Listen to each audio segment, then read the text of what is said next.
So I was actually introduced to it by a friend, but I was already watching different videos about life insurance and the benefits of it, the history of it. So I was really amazed by the simplicity of the products and how they work, as well as the honorable positions that life insurance has. Because oftentimes when a loved one passes away, most people are trying to look for a paycheck from you, but we're the only ones giving one back. So I was always taught to save money, but I never knew how to invest it or where to put it to let it grow and make your money work for yourself.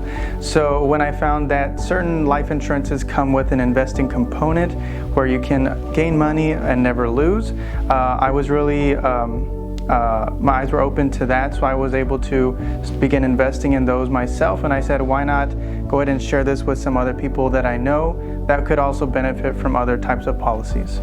So in fall of 2019, I actually left my careers both in the electrical and dental fields to go ahead and pursue a dream of opening my own insurance agency, just because I always loved the flexibility of being your own you're the owner of a company. So once I saw the different benefits that came as a business owner because of different tax codes and I saw that I might really be interested in becoming a business owner and having my own insurance agency. So I know most people don't grow up saying, hey, I want to be a life insurance agent. It's not really a very popular occupation, not very even well known. At least in the Hispanic culture, I've never heard of life insurance before I was introduced to it. I know my parents had a financial advisor, and when they were going to tell me about that, I have no idea. So I'm glad I got into finances myself. So oftentimes I know actually a few doctors that have left their professions to move into life insurance sales. I've heard of a chef that has actually become a life insurance agent. So really a variety of different career backgrounds have come into this just to see the benefits that it provides, and maybe just a new career to learn. Well, my main responsibilities, actually, at any given hour, you can see me being an educator, a motivator, a marketer, a graphic designer, and also an advocate for my clients. So my responsibility to my agents is to provide them an opportunity and the tools to go ahead and achieve their either personal goals, such as personal development, or financial goals with, of course, the sales. And my responsibility to my clients is to help them leave a financial legacy. So most of my day is already pre-planned out. I do have to maintain some organization because it can get hectic and out of control.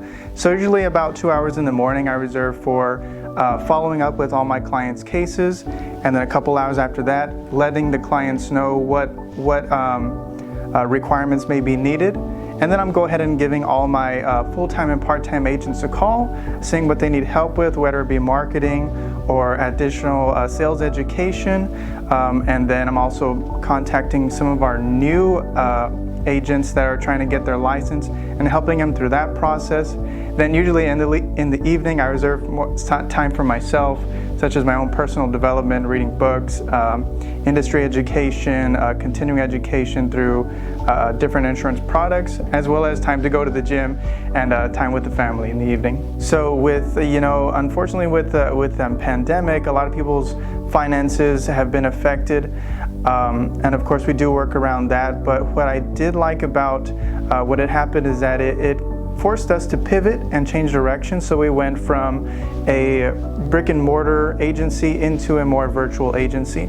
So that way I'm able to give agents more free time to either work from home, and as myself, I also am able to work from home or on the go. Oftentimes I may be on a call with a client or with an insurance company on the road, traveling just from different places.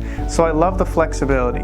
Now what I don't like is that similar to a doctor, I am on call most of the time. So at any time I can get a call from an agent saying that they have passed, so I give them a congratulations, help them on the next step, or a client that is looking for insurance. It could even be at 11 at night and I have to jump on there and make sure they get the right protection, or even just wishing someone a happy birthday, whether it it be an agent of ours or a client of ours. So I see myself stripped away from my family at certain times and on special occasions, but I know it's all for the good of the people I'm serving. So oftentimes I feel I am always helping our community get more educated on the financial tools that are out there to best serve them.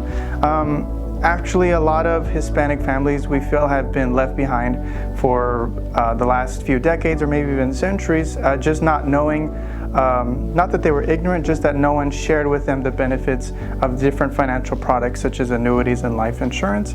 So oftentimes I'm addressing that. Got you. So coming from more of an agent standpoint, I would say I'd be making, double-digit decisions. For them, it's either, do I have the money to afford this license? Do they want to take a pause on the licensing process? And more towards the client side is more, it could be anywhere from a seven-figure decision that we need to make because they do need $1 million policy or additional, or even more than $1 million policy to go ahead and cover either the debts or the future that they want to provide for their children. So when you normally hear of life insurance agent, my face probably doesn't come to mind. You would see an older white male. So what we're seeing a trend in is a lot of a younger generation actually wanting to be involved in the financial process, as well as a better handle on how money works and how it can be used. So we're seeing a lot of younger people using different tools such as social media. A lot of my clients, younger clients, they say, hey, you know what? I reached out to you because I heard about life insurance on TikTok. So that's awesome to hear. So we're just seeing a trend in a younger generation wanting to be more involved in helping other people with their finances. And keeping an attitude for gratitude, just remembering that, you want to clap for other people that are successful, whether it be in any industry or a competitor, because in the end, you'll be successful and you want a crowd as well applauding for you.